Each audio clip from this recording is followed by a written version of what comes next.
them, be fruitful and increase in number. Fill the earth and subdue it. Rule over the fish in the sea and the birds in the sky, and over every living creature that moves on the ground. We move just a little further to verse 31. God saw all that he had made, and it was very good. Amen. Now, what's the significance of this very good statement? Right? If we look through the whole rest of the first chapter, we see that we have light and dark, and it was good. We have the earth and the seas, and it was good. We have the birds and the fish, and it was good. But man is very good. Let's think about this as we look at Hebrews. Now they're discussing Jesus. And he says, "It is not to angels that he subjected the world to come, about which we are speaking. But there is a place where someone has testified. What is mankind that you are mindful of them? A son of man that you care for him. You made them a little lower than the angels. You crowned them with glory and honor and put everything under their feet. In putting everything under them, God left nothing that is subject to them, that is not subject to them. Yet at present, we do not see everything subject to them. But we do see Jesus, who was made a little lower than the angels for a little while, now crowned with glory and honor, because he suffered death, so that by the grace of God he might taste death for everyone. In bringing many sons and daughters to glory, it was fitting that God, for whom and through whom everything exists, should make the pioneer of their salvation perfect through what he suffered. Both the one who makes people holy and those who are made holy are of the same family. So Jesus is not ashamed to call them brothers and sisters." What a blessing. Can I get an amen? Amen. But now, it says, where someone has testified. And the beautiful thing of the tapestry of Scripture is that we know where that testimony, there we go, the testimony is, and it's in Psalm 8. And David writes, mind you, this is thousands of years before Jesus. I'm going to back up to verse 3. "When I consider your heavens, the works of your fingers, the moon and the stars which you have set in a place, what is mankind that you are mindful of them? Human beings, that you care for them. You have made them a little lower than the angels and crowned them with glory and honor. You have made them rulers over the works of your hands. You have put everything under their feet, all the flocks and herds, and the animals of the wild, the birds in the sky, and the fish in the sea, all that swim in the paths of the seas." Right, so what he's saying here is that Jesus is man. And man, as we see in Genesis, is very good. But when we look at verse 26 again, it says, "Let us make mankind in our image."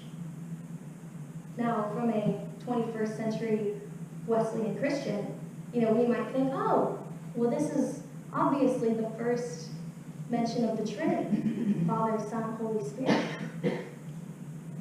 And coming from our timeline and our perspective, I would agree. But if we think about Moses and the Israelites and when this was written, they were surrounded in polytheistic cultures, right? So they had gods for everything, right? They had a god of wine, a god of war, a god of fertility. But what Moses writes is that there is one true God, and we are made in the image of that one true God. How incredible is that? Now, image is a funny word here, right? Does that mean that God is a 5'2" white girl standing up there in heaven looking down at God like, "Hey guys"? No, not necessarily. Does it mean that God is a 72-year-old white man? Not necessarily. Yes and no at the same time.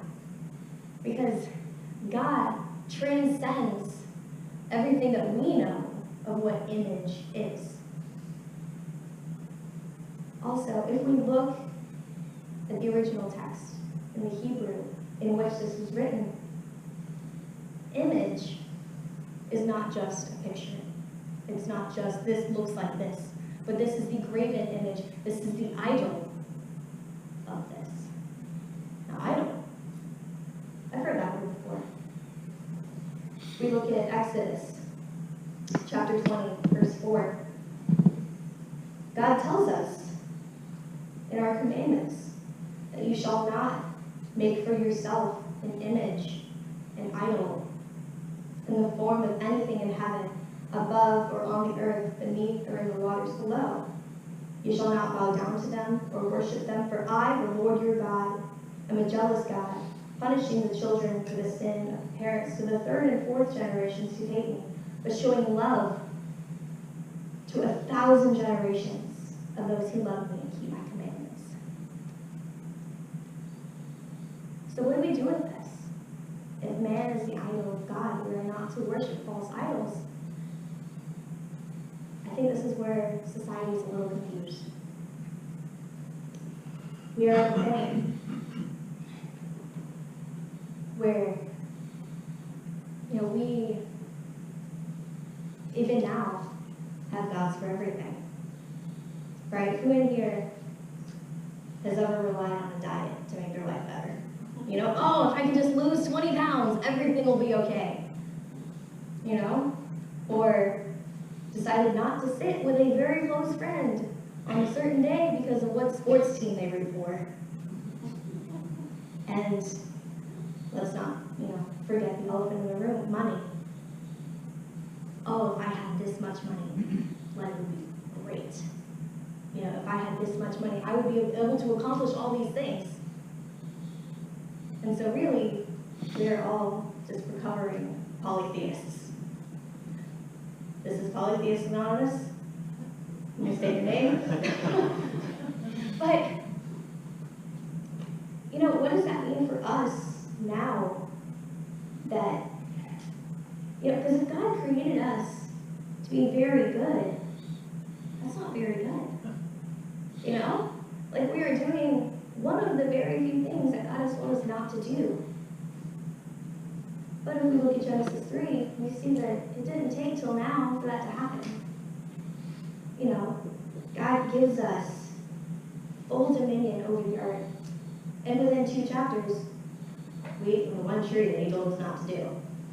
It's human nature, it's free will. He gave it to us as a gift.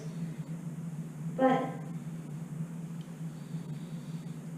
are we going to suffer for it?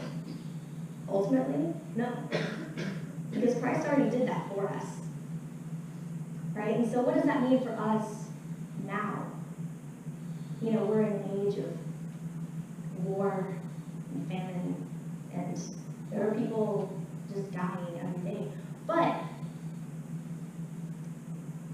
as believers in the one true King, it is our job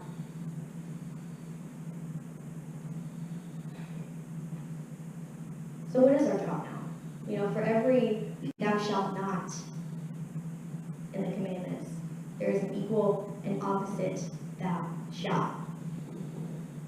Now I could go through all of this, but really, Jesus says it best when he says, love the Lord your God with all of your heart and all your soul and all your mind and all your strength, and love your neighbor as yourself.